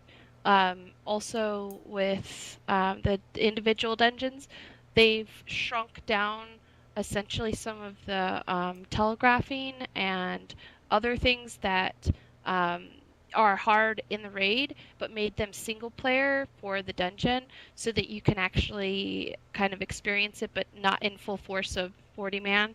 But still, it's kind of training you even individually on how to do it. And then everything's timed, so you can get like the gold and the silver medals for finishing the individual dungeons. But you can go back and it kind of gives you an like a competition with yourself type thing, which I think I really liked that, even though I do a lot of PvE and I agree with some of the issues of people, like getting people together to do it. I did really like what they're doing with the single player content that's coming out as well. Yeah, in terms of the raid difficulty, I think that it should never ever be changed. And I don't care what anyone says on the forums. It's too hard. It's not doable. If it's damn well doable. And I think that this is just coming from someone that has a personal pet peeve when things get nerfed for no reason because they listen to crybabies. I think that as developers, Carbine, you guys have something really special, and I would not change a thing in terms of difficulty because dungeons are not meant to be seen by, or excuse me, raids are not meant to be seen by everybody. And I think that when we allow more people to see raids, it's a good thing. And fixing the attunement process will definitely help that. But if we tone down the difficulty, then you're pretty much, up the creek without a paddle, because then you go and fall into that blizzard trap of, well, this is too hard, this is too hard, this is too hard, this is too hard, and it just Yeah. spirals out of control. So don't nerf raids, because fix the bugs, obviously. I mean, there's going to be bugs in any type of raiding content you release. You can't catch everything, and that's fine. But in terms of difficulty, keep it the way it is, because I like a challenge, and if I mess up, I want it to be on me and not the guy picking his nose over there. I mean, I definitely don't think we're talking about nerfing raids. I definitely think it's more along the lines of getting people more prepared to do that, to do the raids than nerfing. Because we like the difficulty of it. Not every player is gonna be doing a raid, and I may never make it there. I admit that it's gonna be hard, but yeah, I don't think that's what the discussion is. Yeah, it seemed like it was very clear that they're not making the rates less hard. What they're doing is adding content like the single player stuff, so that the people that want to do that have that option, and then intertwining it with the raid so they kind of feel like they're part of the story, but they're not actually, because it's very separate. But I remember Frost at PAX mentioning on a panel that they're really looking at 5 minute at a time play as well, and that is super important because that's the majority of what people are doing is they're logging on, playing a little bit, and logging off. And so I know that they are really looking at what people are doing and what they're playing, and then kind of focusing on how they can make gameplay around that. If I can ask a question, Tony had mentioned something about what they are looking at and what the discussions are centering about. Can you fill us in a little bit more on what those discussions are looking at? I mean, yeah, it's kind of what we've already discussed. We want to make the raids more accessible, I guess. Right. Well, I've got that. I mean, I know there have been some questions about size that I saw yesterday from some of the Twitch discussions. Is that being revisited or no? It is being talked about. It is definitely being talked about. There's nothing that Mike didn't say yesterday that I could talk about now, because these things they're literally still having meetings about, and that even if anything was confirmed or either way, I don't think I have the ability to talk about them right now. Sure, fair enough. Sorry. Right. Yeah. Yeah. But those like I said, those conversations are definitely happening. Sure, and I will step in here as formal moderator and say this is not a session where we're here to grill Tony, though I'm sure we'd all love to. It's a case of we put what we want across as a community, and Tony gets to the unenviable position of taking our very reasonable demands to the people in the know. But with that, if there's no other talk on raiding, we're going to change topics. Anyone want a last word? Yeah, the attunement process, I think a good way to fix it would be make it account-wide rather than single character bound. That would make the game more alt-friendly and take away a lot of the grind component that people are complaining about. Especially if crafted gear is still going to be good enough for entry-level raiding. I agree. Alright folks, and with that we're going to move on to the topic of dungeons. I love them. I have no complaints. I have no complaints other than bugs. Same. Oh, actually, I'm sorry, I lied. Mordecai Redmoon, I don't know, this might be a bug, it might just be some weird balance thing. When he does the terraformer phase, do you know what I'm talking about, Tony?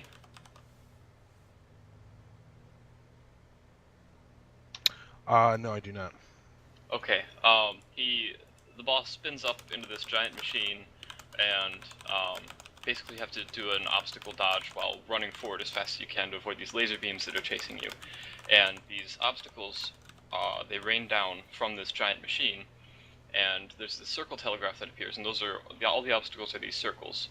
And this circle telegraph appears, and then probably, I don't know, 3/4 of a second, 1 second later, the damage and the stun from that telegraph start. And a lot of people are complaining, myself included, about how quickly that happens, because if you get one of those circle telegraphs right in front of where you're running, or even in some cases on you, you will get stunned and die, and there's nothing you can do about it except maybe if you didn't just use your CC break. Actually, I do know what you're talking about because I believe Frost and I ran through that on a stream, and I got murdered quite a bit. Yeah, it does pop up out of nowhere pretty quickly. I think there should be a daily dungeon reward. That'd be cool. I think the only, criticism, if you can call it that I have, is that there are not enough dungeons. I want more dungeons. Yeah, same here. The 5-man content is actually really strong in this game. The only thing that isn't strong about it is the fact that, we run out of dungeons and adventures to do. And I think that those are going to be the best return for value that you can get. I know that rating's really important. So having the, dropping in a raid every now and then is really important. But I think having dungeons, more dungeons, giving us variety, letting people level up through dungeons, having like 20, 30 of them on the 50, on the, 1 to 50 process after, you have the time to develop all that. It's nice to never be able to run out of stuff to do. Well, so I'm going to assume for a second that dungeons take the same amount of time to develop as a raid, which is not true. Dungeons take less time, probably. I don't know, I haven't seen the development process. But you look at a raid, and it's extremely hard, and a small percentage of the population is going to get to clear it. For instance, you take the 2 raids right now. There's, an estimate of 5%? That's a really liberal estimate of people who have cleared GA. And then it's going to take, I don't know, a year and a half to clear Datascape after that. So that gives you guys plenty of time while people are still progressing to just throw down dungeons all over. And every dungeon gives you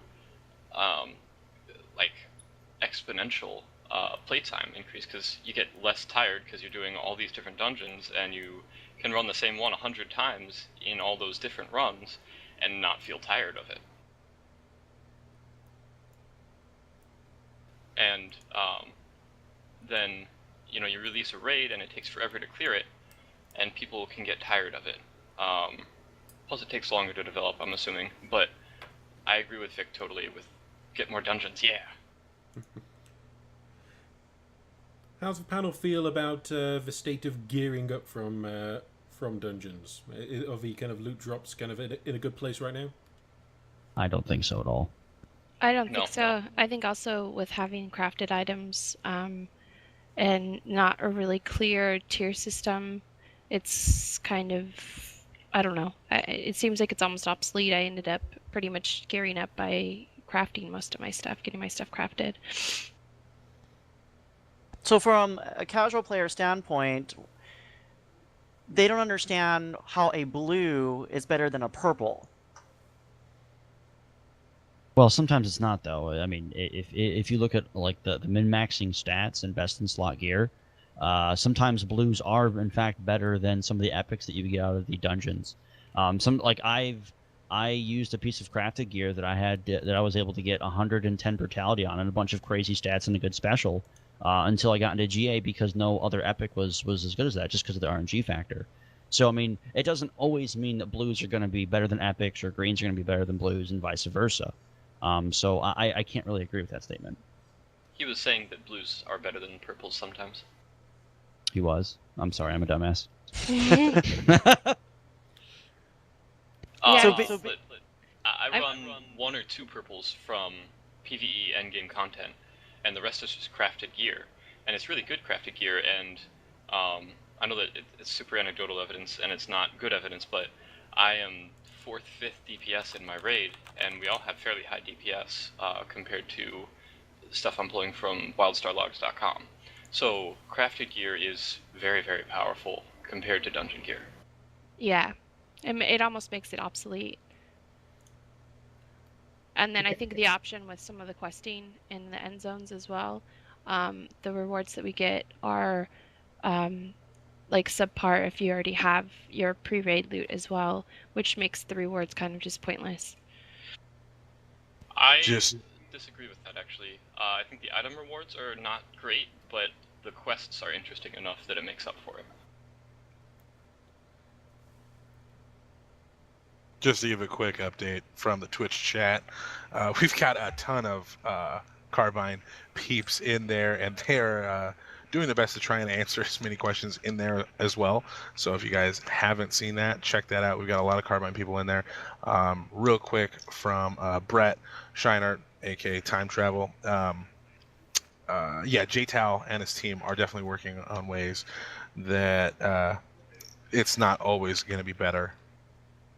Also, so the blues are going to be less likely to be better than purples. Sorry, go ahead. No, it's fine. Also, thank you, Carbine Devs, for taking the time. You guys are doing a great job. I also want to ask if we could try and find some sort of way to not drop pieces that don't have any relevance to the group at all, because I'm really kind of sick of running Malgrave and not getting my claws and getting an engineer weapon, and we don't have any engineers in our group, and it's just like, well, who wants it? There's some 2 gold. So I'd like to see drops be only calculated with classes that are actually in the run rather than just a random loot table. Also increase the epic drops for gold runs, because it's infuriating to do a veteran gold anything and not get an epic. That's such a turnoff even for me. Like I haven't ran a dungeon to get any more gear since that happened, and it's been like a couple months. So it's really, really frustrating when that happens. Yeah, one concept I had batting around in my head, and I'll throw it out to the panel. At the moment, when you're raiding, you can kind of use Elder Gems to purchase the raid gear if you've killed the relevant boss. What happens if that same sort of system was opened up on the dungeon level on a vendor, but not using Elder User Gems? joined your channel. I think I actually came up with an idea. I think it was in the PvE treatise that I posted in general discussion forever ago. But I had thought that there would be a really good way to keep crafting and, dungeon drops both relevant. And that was to sort of involve a token system But the token system itself wasn't, meant to buy a piece of gear. It was meant to make a piece of gear active.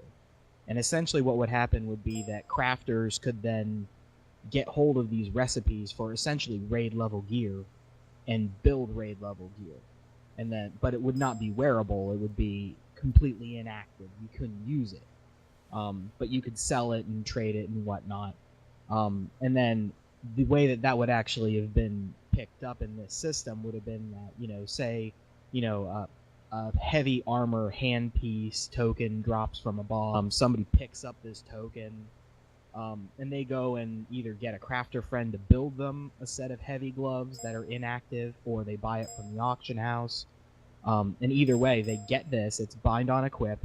Their token is bind on pickup. They use this token on this piece of gear they bought, and it turns into a piece of raid gear. And by doing that, it would have kept crafters and crafters relevant at the same time that they still make sure you have to clear the content to get the gear. I know that's a pretty complex system. I know it's probably not something we can get in even with the January drop, but I think it might be something worth looking into, so that you aren't constantly having to have this fight between crafters saying that their investment is worthless now, and raiders who don't want their raid gear that dropped for them, their perfect raid gear, to be made worthless because a crafter can make it. Right. All right. Anyone want a last word before I truck along?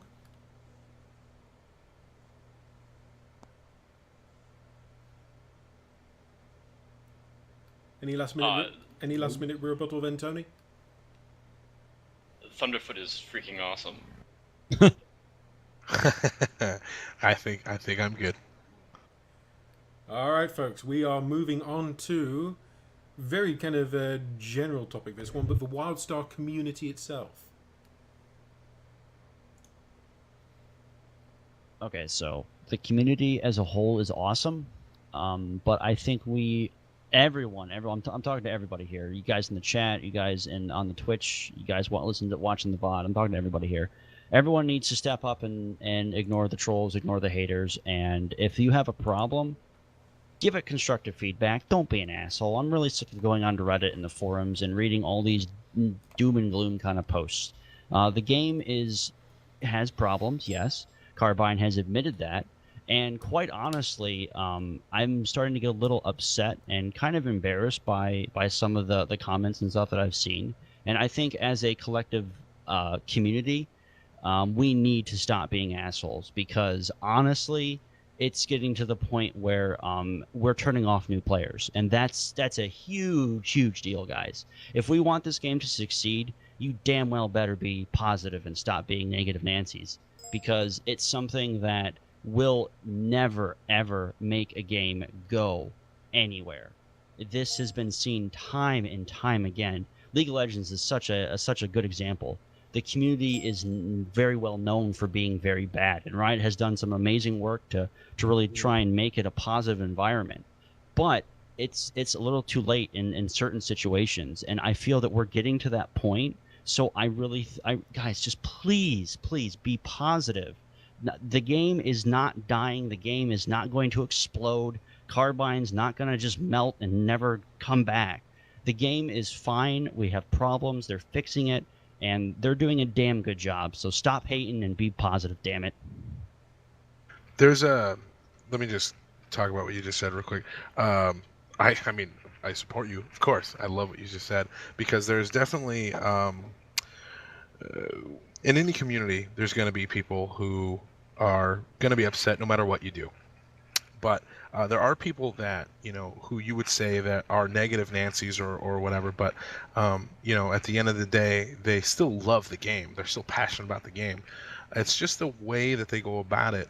There is definitely a difference between negativity and feedback, constructive feedback. There's a big difference. And the problem that, that a lot of people fall into is jumping straight to negativity rather than giving us constructive feedback. Just one thing earlier, I think I saw it in Twitch chat, was like, "Hey idiot, when are you going to fix your broken game?"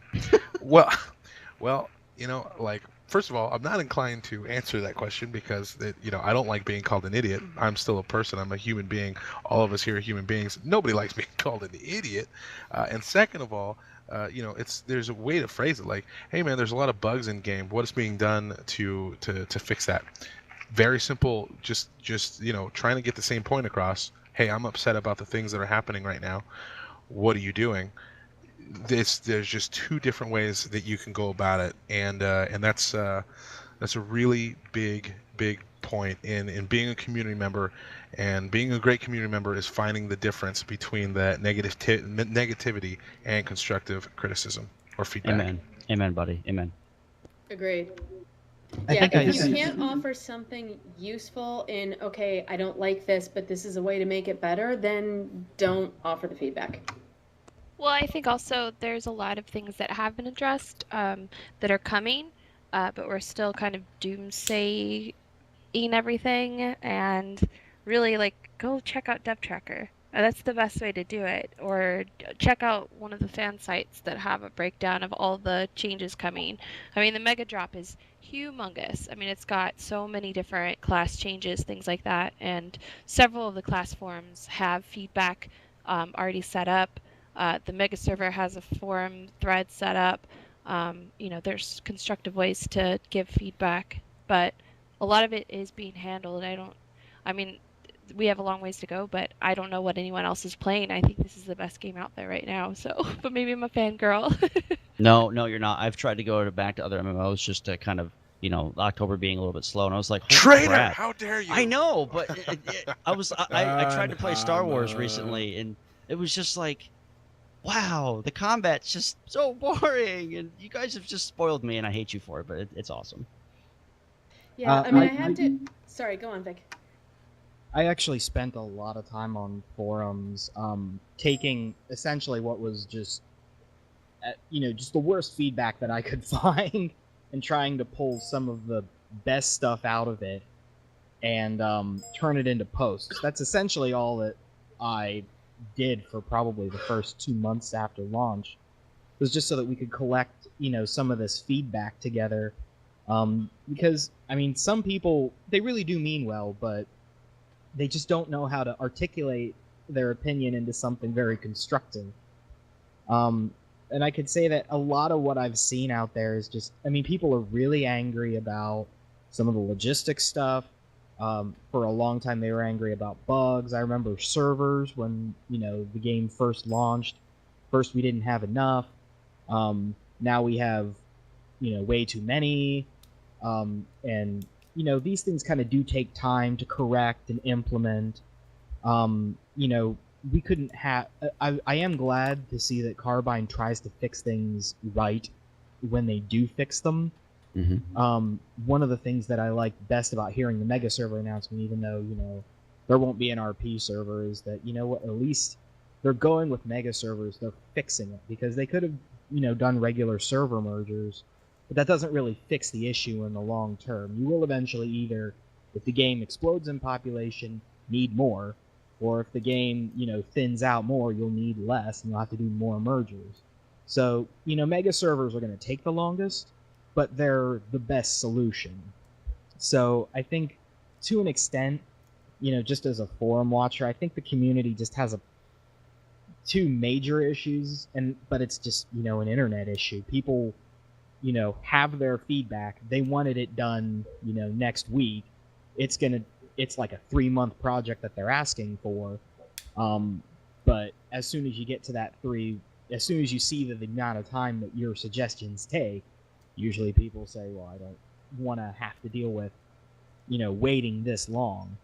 So, that's why we've really jumped from this, feedback, kind of loop where, probably about a month ago, you would not have been able to log on to the forums without seeing general discussion filled top to bottom with threads about server populations, about, not having enough people in leveling zones, not being able to complete content, how they needed mergers now.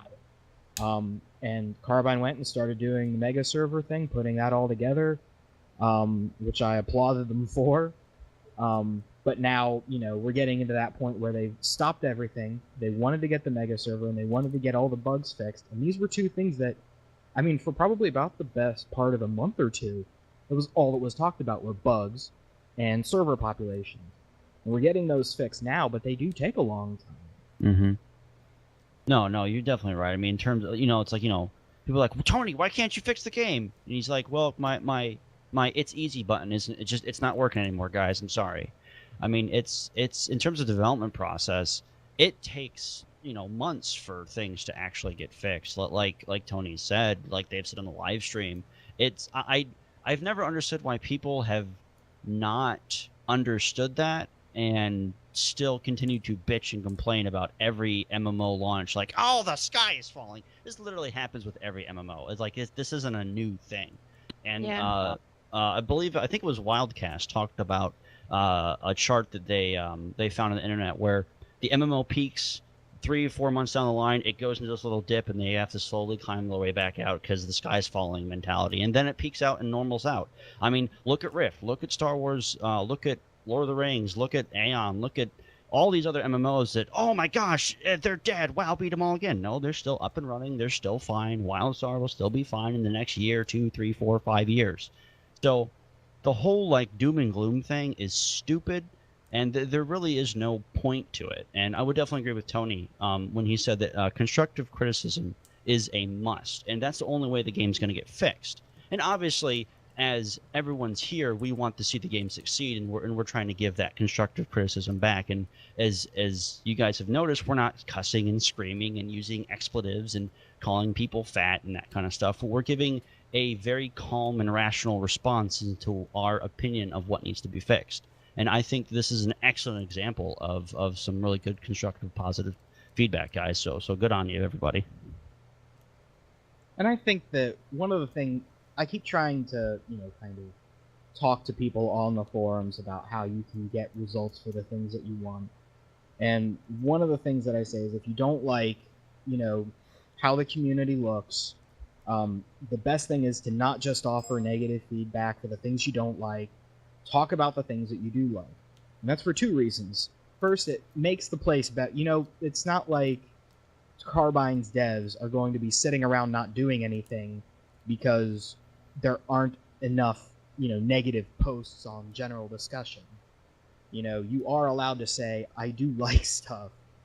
And in fact, it helps because the other thing I'll say is if you are not around to say what you like, and you are not very, very explicit with the things that you want to keep because you love them and you like them, they are subject to change if somebody wants them changed. Best example of this was, I remember for PvP, because I don't PvP much, but I do see a lot of the feedback for it. And I remember everybody saying that PvP is nothing but a healing Zergfest, that you cannot break healers. Healing is way too powerful. And that ruled for about 2 weeks. And they hot fixed in, I think, with that, I think it was actually part of a drop, where they nerfed healing in PvP.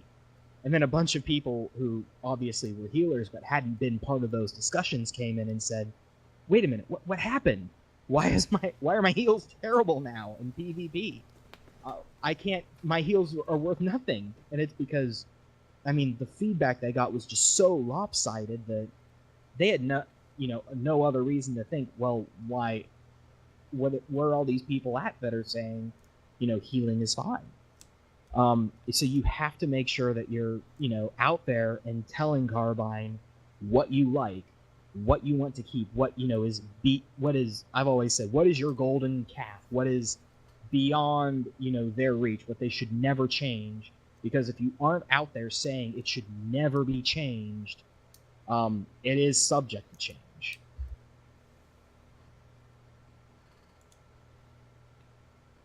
Jesse, you had a comment? Yeah, I wanted to talk about another side of the community, the one that doesn't yell and rant at Carbine, the content creators. I want to see more support for, people that do things like podcasts and YouTube videos, even people that do articles. I mean, sometimes you'll see like people that write articles, their stuff will get plugged on like Twitter and stuff like that.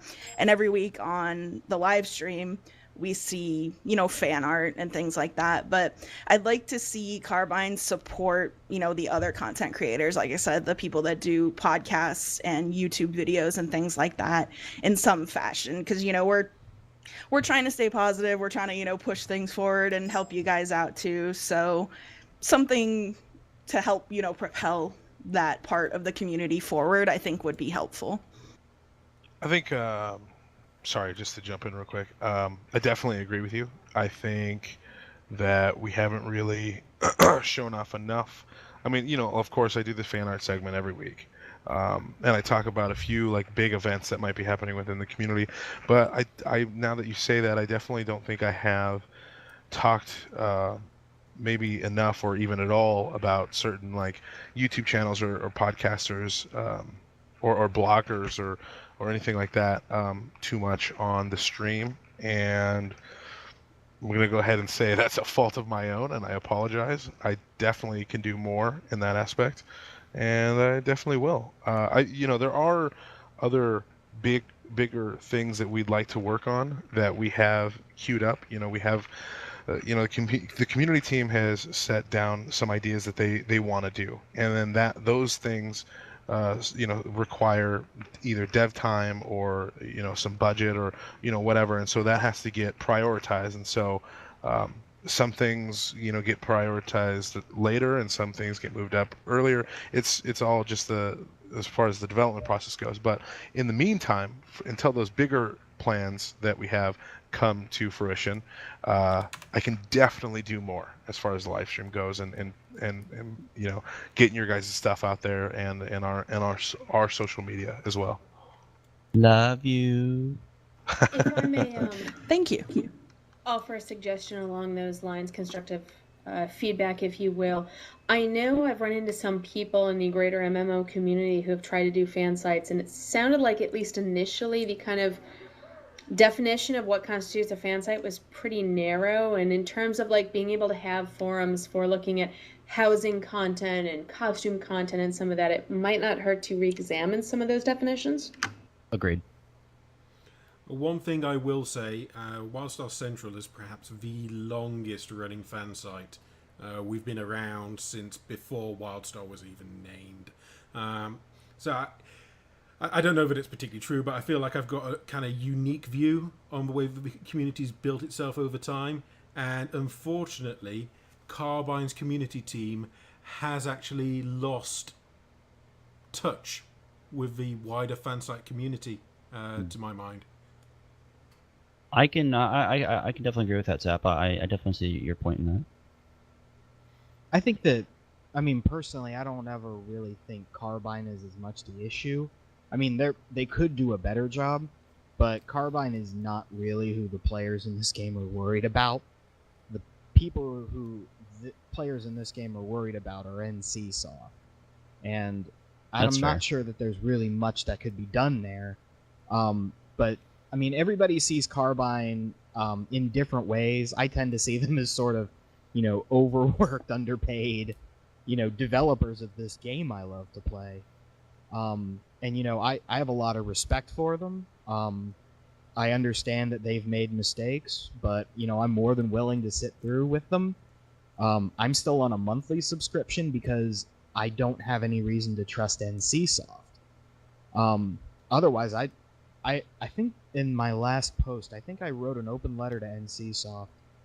And at the very top of it, I said, if NCSoft were to come out and say,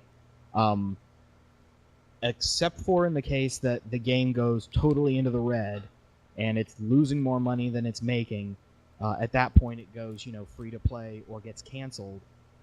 If they said, we're definitely not going to do that a year from this day, I would, my next post would be a picture of my year-long sub just to say, I will, as long as NCSoft is willing to back this game, I'm definitely willing to back this game for as long as it takes. I've got a lot of respect for Carbine. I love the work they've done. But NCSoft kind of hangs over it like a guillotine, and I'm not sure that that's really even fair to NCSoft. It's just sort of the way the community sees them. I think that's very fair. I mean, I would definitely agree with that. I mean, I see NCSoft as kind of the like crotchety old Scrooge McDuck in the background, like give me all your monies. We don't really care what anything else happens. But I mean, I think that from a business standpoint, I think Carbine definitely has their head on their shoulders and what they want to do with the game. And I mean, it's very clear that they've been given pretty much complete control over the game. Like I haven't seen any red flags like I did with Guild Wars 2 or some of the other games